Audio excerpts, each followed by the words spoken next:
सोना सच्चा सरदार घोरा अवां ता घर बार। सोना सच्चा सरदार घोरा अवां ता घर बार।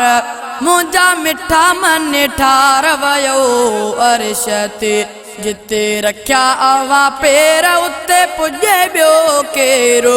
जिते रख्या अवां पेर उते पुजे बियो केरो। अवां फर्श का दिलदार वयो अर्श ते, अवां फर्श का दिलदार वयो अर्श ते।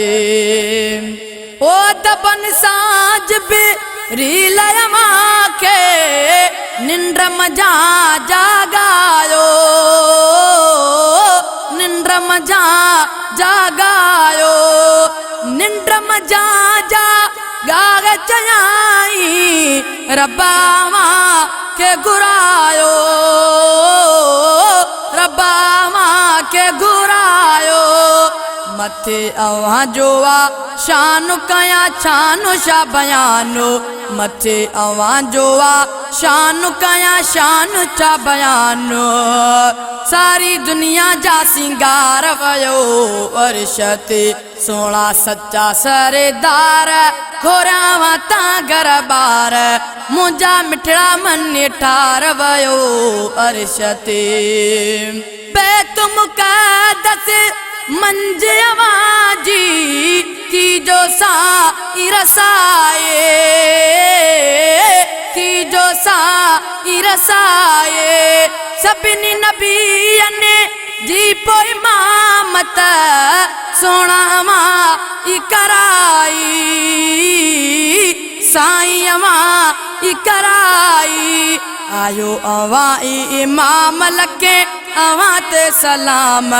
आयो अवां इमाम लखे अवां ते सलाम।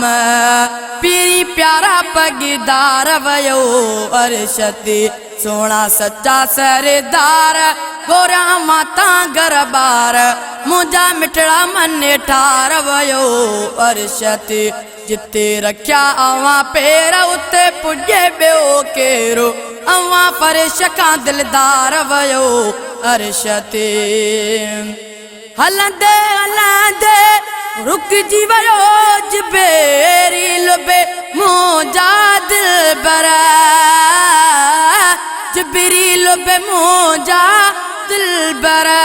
साईं अवां पर अगते अगते शानो अवां जो बरतर। शानो अवां जो बरतर, बीठो पोते हटी नूर अवां मथे वियो ज़ोर। बीठो पोते हटी नूर अवां मथे वियो ज़ोर। मुंजा जानी जलवेदार वयो अर्श ते, सोना सच्चा सरदार घोरा अवां ता घर बार। मुंजा मिठड़ा मन ठार वयो अर्श ते, मुंजा मिठा मन ठार वयो अर्श ते। जिते रख्या अवां पेर उते पुजे बियो केरो। अवां फर्श का दिलदार वयो अर्श ते, अवां फर्श का दिलदार वयो अर्श ते। हिकड़ी रात जे साईं से में एडा बुलंदीअ ते वियो। एडा बुलंदीअ ते वियो, धरती ऐं सत फलक बीठा अवां अञा बे मथे वियो। अवां अञा बे मथे वियो, माण्यो अवां ही मक़ाम थियो अवां ते इनाम। माण्यो अवां ही मक़ाम थियो अवां ते इनाम। मुंजी अखियुनि जा ठार वयो अर्श ते, मुंजी अखियुनि जा ठार वयो अर्श ते। सोना सच्चा सरदार घोरावां ता घर बार। सोना सच्चा सरदार घोरावां ता घर बार। मुंजा मिठा मन ठार वयो अर्श ते, मुंजा मिठा मन ठार वयो अर्श ते। शहज़ादे भी रानी जी थव साईं अवां के पारत। साईं अवां के पारत। साईं पाण कजो का शफाअत, पाण कजो का शफाअत। मुंहिंजे रब जा हबीब आयो दिलनि जा तबीब, मुंहिंजे रब जा हबीब आयो दिलनि जा तबीब।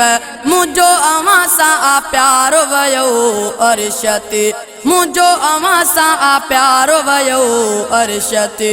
सोणा सच्चा सरदार घोरावां तां घर बार, मुंहिंजा मिठा मन ठार वयो अर्श ते।